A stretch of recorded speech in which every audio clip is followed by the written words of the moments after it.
बाईकच्या चाकात पदर अडकून खाली पडल्याने महिलेच्या डोक्याला मार लागला आणि 2 चिमुकल्यांनी आपल्या आईला गमावले.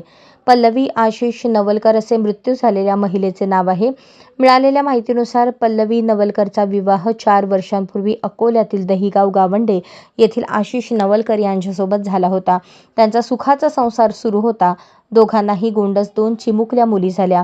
मोठी मुलगी 2 वर्षांची तर लहान केवळ 11 महिन्यांची आहे.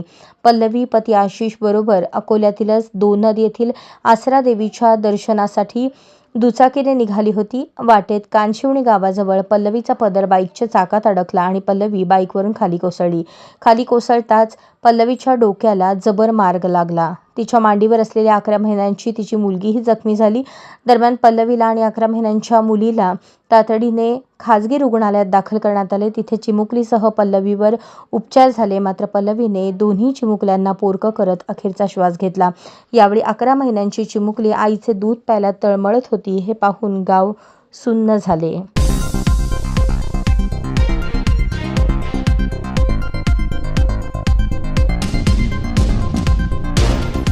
दिल्लीतील मोठ्या विजयानंतर देशाचा राजकीय नकाशा बदलला आहे.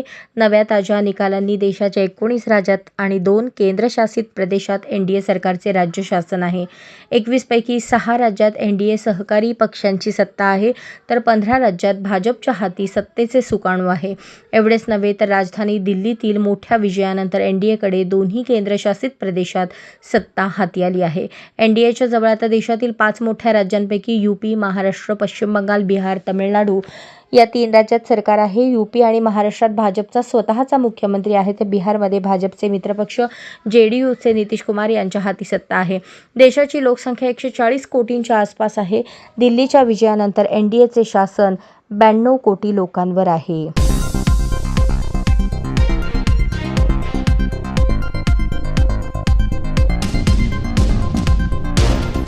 सोलापूर हे भविष्यातील औद्योगिक गुंतवणुकीचे आणि रोजगार निर्मितीचे प्रमुख केंद्र बनेल असा ठाम विश्वास Maharashtra chamber of commerce and इंडस्ट्रीजचे अध्यक्ष ललितभाई गांधी यांनी व्यक्त केला. नुकत्याच झालेल्या एका महत्त्वपूर्ण बैठकीत सोलापूर विकास मंचच्या सदस्यांनी सोलापूरच्या औद्योगिक प्रगतीसाठी आवश्यक धोरणांवर चर्चा केली. महाराष्ट्रात दावोस येथे झालेल्या 15 लाख कोटी रुपयांच्या औद्योगिक करारामध्ये सोलापूरला स्थान न मिळाल्याची खंत सोलापूर विकास मंचच्या सदस्यांनी व्यक्त केली. त्यांनी हा मुद्दा शासन दरबारी मांडण्याची विनंती ललितभाई गांधी यांच्याकडे केली. ललितभाई गांधी यांनी सोलापूरच्या औद्योगिक विकासासाठी सरकार आणि प्रशासनाच्या वतीने उद्योग स्नेही वातावरण निर्माण करण्यावर भर दिला. मोठ्या उद्योगांना आवश्यक सर्व मूलभूत सुविधा जसे वीज, पाणी, जागा, इंटरनेट कनेक्शन आदी उपलब्ध करून देण्याच्या सूचनाही दिल्या. त्यांनी असेही सांगितले की सोलापूर हे पुढील काही वर्षात महाराष्ट्रातील सर्वाधिक आकर्षक उद्योग आणि रोजगार निर्मितीचे केंद्र ठरेल. या बैठकीस Maharashtra chamber of commerce and इंडस्ट्रीजचे माजी अध्यक्ष अरविंद दोशी, शेठ गोविंदरावजी आयुर्वेद महाविद्यालयाचे मुख्य प्रशासकीय अधिकारी अनुप दोशी, सोलापूर विकास मंचचे केतन शहा, ॲडव्होकेट दत्तात्रय अंबुरे, कल्पेश मालू, विजय कुंदन जाधव आदी मान्यवर उपस्थित होते. सोलापूरच्या औद्योगिक विकासासाठी सकारात्मक पावले उचलली जात असून भविष्यातील प्रगतीसाठी हा एक महत्त्वपूर्ण टप्पा ठरणार आहे.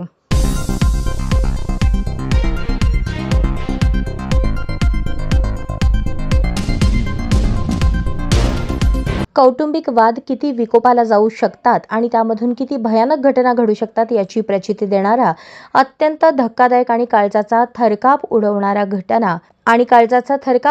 घटना समोर आली आहे.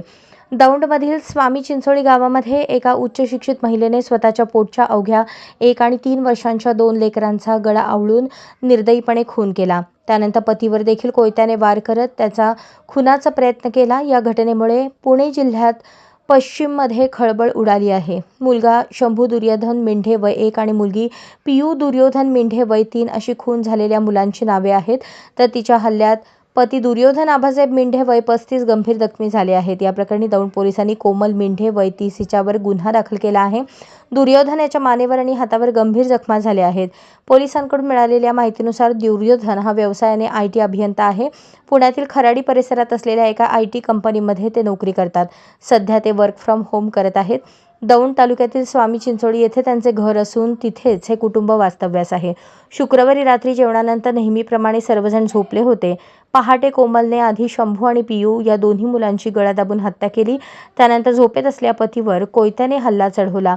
या घटनेमुळे आरडाओरडा झाला. दुर्योधन यांचे आई वडील भाऊ झोपेतून जागे झाले. आसपासचे लोक जमा झाले.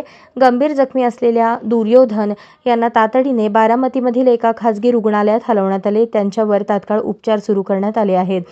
दरम्यान स्थानिकांनी या घटनेची माहिती पोलिसांना कळवली. घटनेची माहिती मिळताच दौंडचे उपविभागीय अधिकारी बापूसाहेब दडस, पोलीस निरीक्षक गोपाळ पवार, सहाय्यक निरीक्षक नागनाथ पाटील, उपनिरीक्षक दत्तात्रय कुंभार, सहाय्यक फौजदार गोरख मलगुंडे यांनी घटनास्थळी धाव घेतली. घटनास्थळी दाखल झालेल्या पोलिसांनी पंचनामा करत दोन्ही मुलांचे मृतदेह शवविच्छेदनासाठी रवाना केले. दरम्यान आरोपी कोमल हिला पोलिसांनी ताब्यात घेतले असून तिच्याकडे या घटनेबाबत कसून चौकशी सुरू करण्यात आली आहे. मुलांचा खून आणि पतीवर प्राणघातक हल्ला करण्यामागील नेमके कारण अद्याप अस्पष्ट आहे, परंतु ही घटना कौटुंबिक वादातून घडली असण्याचा प्राथमिक अंदाज पोलिसांनी वर्तवला आहे.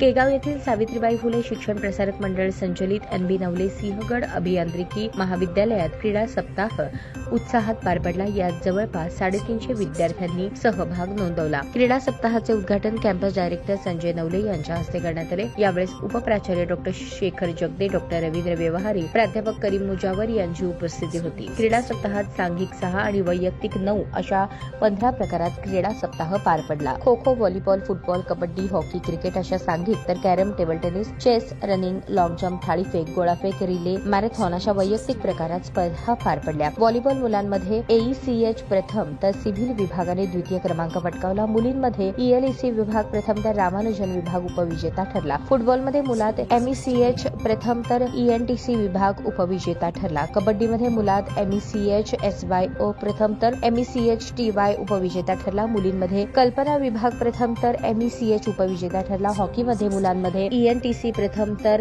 MECH विभाग उपविजेता ठरला. मुलींमध्ये CSC प्रथम तर MECH उपविजेता ठरला. क्रिकेटमध्ये मुलींमध्ये CSC विजेता, ENTC उपविजेता ठरला. क्रीडा समन्वयक प्रोफेसर करीम मुजावर, क्रीडा शिक्षक प्रशांत, विद्यार्थी क्रीडा सरचिटणीस अभिजित चव्हाण, क्रीडा सचिव महेश घोगे, क्रीडा सहसचिव म्हणून अमर नवले, प्राजक्ता सोनटक्के यांनी परिश्रम घेतले. क्रीडा सप्ताह सर्वोत्कृष्ट खेळाडू म्हणून मुलींमध्ये प्राजक्ता सोनटक्के आणि मुलांमध्ये साक्षात धोत्रे यांनी किताब पटकावला. सर्वात जास्त पदके मिळवण्याचा मान CSC विभागाने पटकावला. बक्षिसांचे वितरण कॅम्पस डायरेक्टर संजय नवले यांच्या हस्ते करण्यात.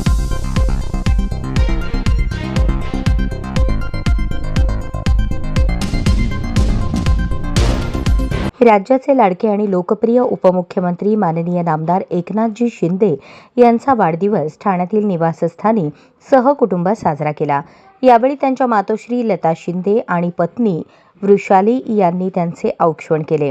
यावेळी वाढदिवसाच्या मनःपूर्वक शुभेच्छा देऊन त्यांचे आशीर्वाद घेतले. यावेळी केंद्रीय नागरी उड्डयन मंत्री नामदार के. राममोहन नायडू, आजोबा संभाजी शिंदे, मुलगा रुद्रांश आणि इतर कुटुंबीय उपस्थित होते.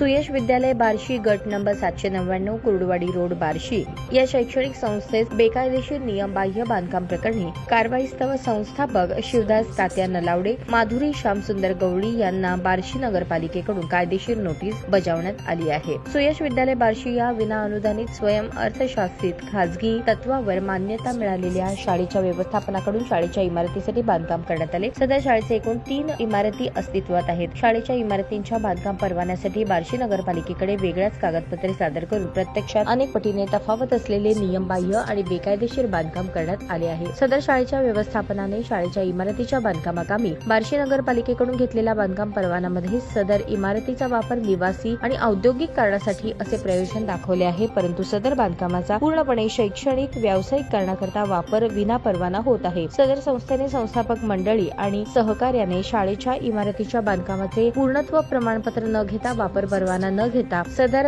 इमारतीचे बेकायदेशीरपणे वापर करणे चालू ठेवले असल्याचेही दिसले आहे. बार्शी नगर परिषद मुख्याधिकारी नगर रचनाकार यांनी चौकशी करून पाहणी करून पर्यवेक्षण करून वरील कृत्यावर आक्षेप घेऊन मालमत्ताधारक संस्थाचालक यांना महाराष्ट्र राज्य नगर रचना अधिनियम 1966 कलम 53 नुसार कायदेशीर नोटीस दिली आहे. सदरील नोटीस बार्शी नगरपालिकेचे विद्यमान प्रशासक बाळासाहेब चव्हाण यांच्या आदेशाने नगर रचनाकार देवानंद जाधव यांच्या पर्यवेक्षणाखाली लागू झाली आहे. तथाकथित बेकायदेशीर बांधकामासोबतच यापूर्वीही शाळेचे सुरक्षेचे नियम, विद्यार्थ्यांची वाहतूक धाब्यावर बसवत बेकायदेशीर असुरक्षित स्कूल बसमधून विद्यार्थ्यांची वाहतूक हा सुद्धा बार्शी परिसरात चर्चेचा विषय असतो. तसेच महाराष्ट्र शासनाच्या आदेशानुसार शैक्षणिक संस्थेच्या नियमांची पायमल्ली होत असताना दिसते. आतापर्यंत नगरपालिकेमार्फत कायदेशीर कारवाई संदर्भात बार्शी नगरपालिका हद्दीत आणि शहरात केलेली ही सर्वात मोठी कारवाई आहे.